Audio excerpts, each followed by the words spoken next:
Hello प्यारे बच्चों, आज हम आपके लिए लेके आए हैं चैप्टर नंबर 7 कक्षा 10 का, जिसका नाम है आपके पास निर्देशांक ज्यामिति। तो बच्चे, निर्देशांक ज्यामिति के बारे में मैं पहले आपको एक वीडियो दे चुका हूं, जिसमें ओनली इंट्रोडक्शन था इस चैप्टर के बारे में। तो आज हम स्टार्ट करेंगे प्रश्नावली 7.1। प्रश्नावली 7.1 का जो क्वेश्चन नंबर 1 है उसमें बोलता है बच्चे आपके पास कि बिंदुओं के निम्नलिखित युग्मों के बीच की दूरियां ज्ञात कीजिए। कि कुछ जो बिंदु दे रखे हैं, जो जोड़े दे रखे हैं, उनके बीच की हमें दूरी ज्ञात करनी है। जैसे सबसे पहले बिंदु क्या दिया उसने आपके पास, बिंदु दिया है 2,3 और दूसरा जो बिंदु है वो क्या दिया है 4,1। ये हमें एक बिंदु दिया गया है। तो चलिए क्वेश्चन स्टार्ट करते हैं। कैसे? इसमें हमें एक सूत्र की आवश्यकता पड़ेगी जिसका नाम क्या है, दूरी सूत्र। उसकी हेल्प से हम इस क्वेश्चन को सॉल्व करेंगे। तो सबसे पहले बच्चे जो ये है, मैं इसके अंदर मान लेता हूं कि मान लीजिए जो पहला है उसको मैं मान लेता हूं पी बिंदु। ठीक है, पहले जो ये दे रखे थे आपके पास निर्देशांक, उसको मैंने मान लिया पी बिंदु। और जो दूसरा है वो आपके पास है क्यू बिंदु। वो कौन सा है? क्यू बिंदु 4,1।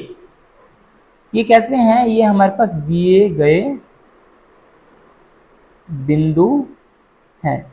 ठीक है, तो ये हमारे पास क्या है, दिए गए बिंदु हैं। तो यहाँ पे जब दिए गए बिंदु हैं तो उस जो हमें फॉर्मूला दे रखा है उसके अंदर कुछ वैल्यूज होती हैं बच्चे। कि जैसे फर्स्ट पी बिंदु है, इसके अंदर x1 y1 क्या होगा। क्यू बिंदु है, उसके अंदर y1 और y2 आपके पास, सॉरी x2 और y2 क्या होगा। तो मैं यहाँ पे लिख लेता हूँ कि जो यहाँ पे हमारे पास वैल्यू दे रखी है उनको मैं अलग अलग कर लेता हूँ। कि जो x1 है मेरे पास कितना है, यहाँ से 2, और जो y1 है वो एक ही पेयर से मिलेंगे बच्चे, इस पेयर से जो y1 है वो कितना मिलेगा, 3। इसी प्रकार जो x2 है आपके पास वो कितना है, 4, और जो y2 है वो आपके पास कितना है, वो आपके पास 1। ऐसा हमने क्यों किया? ऐसा हमने इसलिए किया है क्योंकि हमें पता है जो बिंदु पी क्यू है, तो यहाँ पे दूरी सूत्र की जगह मैं लिखूंगा पी क्यू, क्योंकि हमें पी और क्यू के बीच की दूरी को निकालना है। तो उसके लिए हमारे पास एक फॉर्मूला होता है, वो क्या होता है कि वर्गमूल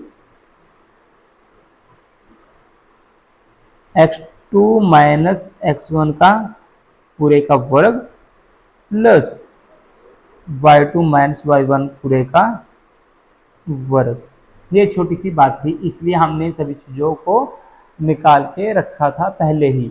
तो यहाँ पे जो हमें पता है x2 की वैल्यू है वो रखेंगे, x1 की है वो रखेंगे, y1 की है वो रखेंगे और y2 की है वो रखेंगे। और उसके बाद हमारी थोड़ा सा पोर्शन कैलकुलेशन का। तो यहाँ पे मैं देख लेता हूँ कि जो पी क्यू है, पी क्यू बराबर x2 कितना आपके पास, x2 दे रखा है बच्चे उसने 4, माइनस x1 कितना है 2 और पूरे का वर्ग प्लस y2 कितना है 1, माइनस y1 कितना है 3 पूरे का वर्ग, और पूरे के ऊपर क्या रहेगा आपके पास, वर्ग मूल। इस प्रकार अगर मैं 4 में से 2 को माइनस कर दूं तो कितना बचेगा, 2 और उसका वर्ग, जमा 1 में से 3। देखो बच्चे, कभी भी 1 में से 3 को हम माइनस नहीं कर सकते, लेकिन हाँ 3 में से 1 को माइनस कर सकते हैं, लेकिन हमें उस परिस्थिति में उस साइन का ख्याल रखना होगा कि वो ऋणात्मक है या फिर धनात्मक है। तो यहाँ पे अगर मैं 3 में से 1 को माइनस करता हूँ तो मेरे को पता है कि जो 3 है, 3 के अगर साइन माइनस का है तो यहाँ पे आएगा माइनस का 2 और पूरे का वर्ग, और उसके ऊपर क्या आएगा, वर्गमूल। तो इस प्रकार अब हम क्या करेंगे, जो 2 का वर्ग है वो कितना होता है 4, जमा 2 का वर्ग करूंगा 4, लेकिन उसके साथ साथ मेरे को माइनस का भी वर्ग करना पड़ेगा। माइनस के वर्ग का मतलब क्या है कि माइनस की मैं 2 बार मल्टीप्लाई करूंगा तो भी मेरा क्या आएगा, प्लस में ही आएगा। तो यहाँ पे भी हमारे पास क्या मिलता है 4, और उसके ऊपर क्या आएगा, वर्गमूल। 4 और 4 हो गया आपके पास 8, और 8 का वर्गमूल। अब जो 8 का वर्गमूल है उसको हम कैसे फाइंड आउट कर सकते हैं, उसको हम लिख सकते हैं, यहाँ से करके दिखाता हूँ मैं 8 को बाय फैक्टराइज, 8 2 चौके 8, 2 दूनी 4, 2 कम 2, 2 का एक पेयर बनता है तो आ जाएगा आपके पास 2, और जो एक सिंगल बच गया, वो आ जाता है वर्गमूल में। इसका मतलब क्या है, 2 वर्गमूल 2 आपके पास इसका आंसर आ चुका है। ठीक है बच्चे, ये था एक छोटा सा क्वेश्चन। अब हम चलते हैं इसके सेकंड पार्ट की तरफ। सेकंड पार्ट में भी क्या करना है हमें, यहाँ पे ले लेता हूँ मैं साइड में थोड़ा, ताकि आपको बिल्कुल अच्छे से दिखाई दे। यहाँ पे मैं ले लेता हूँ सेकंड पार्ट।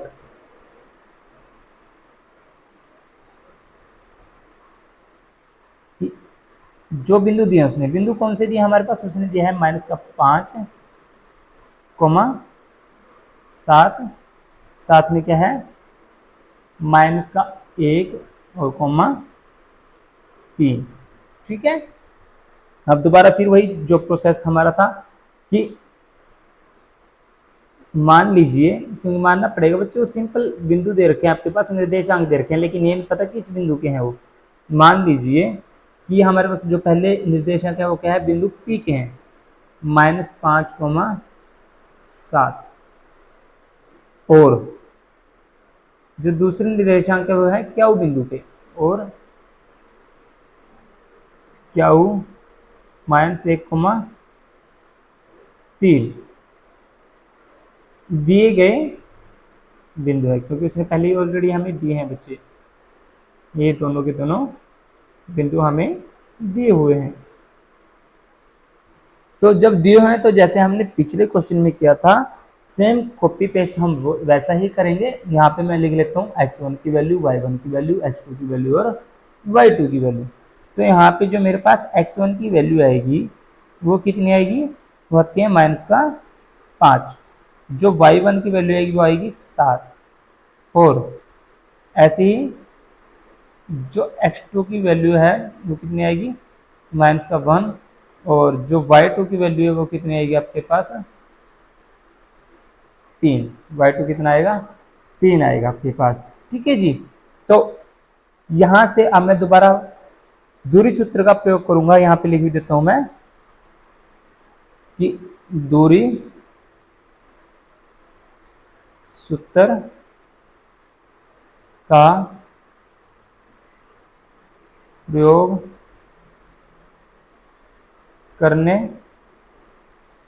पर, जब हम दूरी सूत्र का प्रयोग करते हैं तो क्या रहेगा हमारे पास, वो रहेगा कि जो हमने माने पी क्यू बराबर फॉर्मूला लगाएंगे x2 - x1 का पूरे का वर्ग जमा y2 - y1 का पूरे का वर्ग, इसके ऊपर क्या आएगा, वर्गमूल। अब जो x2 की वैल्यू है वो रख देता हूँ, जो x1 की वैल्यू है वो रख देता हूँ, जो y1 की वैल्यू है वो रख देता हूँ, इसके अंदर जो y2 की वैल्यू है उसको रख देता हूँ। तो सबसे पहले दिया उसने x2 हमारे पास है -1, कितना बच्चे, -1,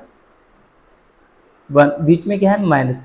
फिर जो x1 कितना हमारे पास, -5, तो इसको मैं लिखूँ ब्रैकेट के अंदर, प्लस y2 कितना दिया उसने 3, और y1 कितना दिया है 7, और उसका पूरे का वर्ग, और पूरे के ऊपर क्या आएगा आपके पास, वर्गमूल।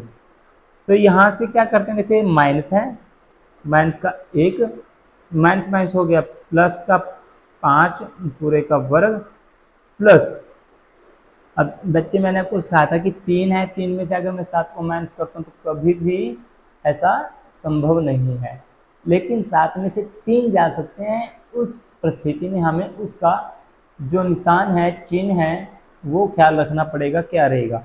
तो यहाँ 7 में से 3 गए तो कितना बचेगा, 4 बचेगा, लेकिन 7 का साइन कौन सा है, माइनस, तो ये रहेगा -4 और पूरे का वर्ग, और इसके ऊपर आएगा आपके पास वर्गमूल। तो यहाँ पे देखिए माइनस का 1 है, प्लस का 5, तो प्लस के 5 में से माइनस का 1 गया तो प्लस का 4 पूरे का वर्ग, इसी प्रकार -4 का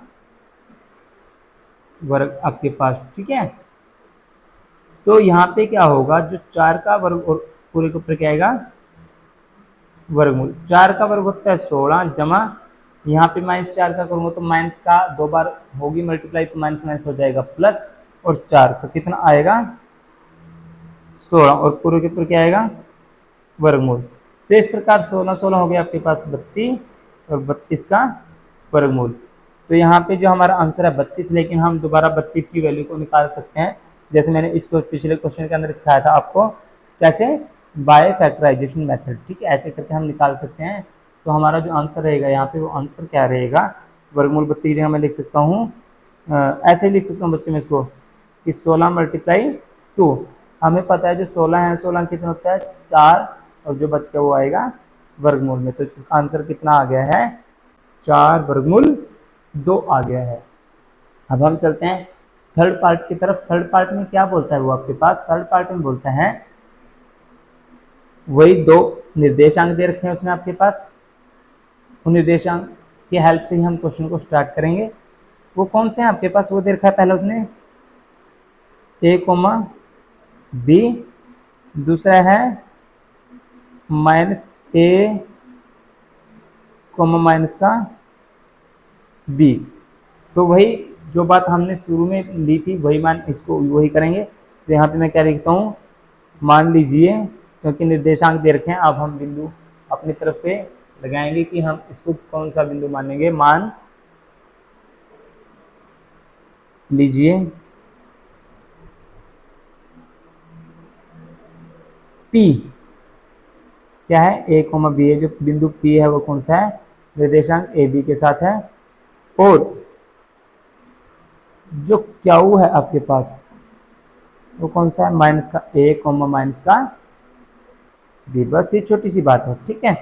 तो यहाँ पे मेरे को पता है, मैं ले लेता हूँ यहाँ जो x1 है वो कितना है आपके पास a, y1 है वो कितना है b, और जो x2 है आपके पास, और जो आपके पास x2 है वो कितना है इक्वल टू माइनस का a, और जो y2 है वो आपके पास कितना है माइनस का b है बच्चों, ठीक है। तो अब मैं दोबारा लिखूंगा यहाँ पे वही बात, दूरी सूत्र का प्रयोग करने पर दूरी सूत्र कौन सा होगा आपके पास कि p Q बराबर कितना होता है x2 माइनस x1 का वर्ग जमा y2 माइनस y1 का वर्ग, और पूरे का क्या आएगा आपके पास वर्गमूल। तो यहाँ पे मैं वैल्यू को ऐड कर देता हूँ इसके अंदर। x2 कितना दे रखा है मेरे पास, दे रखा है बच्चे माइनस का a, फिर बीचे माइनस है माइनस, फिर a और पूरे का वर्ग जमा y2 कितना दे रखा है माइनस का b, फिर बीच में माइनस और y1 कितना है b और पूरे का वर्ग। लेकिन इससे इसके ऊपर क्या आएगा वर्गमूल। ऐसे ही अब हमें पता है माइनस का a है, माइनस के है, तो कितना हो गया माइनस माइनस प्लस, लेकिन जो चिन्ह रहेगा वो माइनस का रहेगा आपके पास, क्योंकि एक मैथ का फॉर्मूला भी है कि माइनस का a और a कितना हो गया 2a पूरे का वर्ग जमा इसी प्रकार माइनस का 2b और पूरे का वर्ग, और उसके ऊपर आएगा आपके पास वर्ग मूल, ठीक है बच्चे। जो वर्गमूल आएगा तो आगे हम इसको प्रोसीड कराते हैं। तो क्या रहेगा, अब हमें पता है जो माइनस है माइनस का वर्ग कितना होगा प्लस, लेकिन 2 का कितना होगा 4, और a का कितना रहेगा a स्क्वायर। तो ये हमारे पास कितना आ जाएगा 4a स्क्वायर जमा इसी प्रकार यहाँ माइनस माइनस का स्क्वायर करेंगे वर्ग करेंगे तो प्लस हो जाएगा 2 का 4, और यहाँ से 4b स्क्वायर, और पूरे के ऊपर क्या रहेगा आपके पास वर्गमूल। तो यहाँ से बच्चे वर्गमूल के अंदर ही 4 कॉमन ले लेते हैं, अंदर बचेगा a स्क्वायर जमा b का स्क्वायर और पूरे का वर्गमूल। अब जो मेरे को पता है जो वर्गमूल 4 होता है उसकी वैल्यू कितनी होती है आपके पास, जो वर्गमूल 4 उसकी वैल्यू होती है आपके पास 2। तो इस प्रकार यहाँ पे जो 4 है वो बाहर निकालो तो कितना आ जाएगा 2 आ जाएगा, और अंदर क्या बचेगा आपके पास वर्गमूल a का वर्ग जमा b का वर्ग। ये आपका फाइनल आंसर। ये क्वेश्चन नंबर 1 था आपके पास जो कंप्लीट हो चुका है। अब मिलते हैं नेक्स्ट पार्ट के अंदर।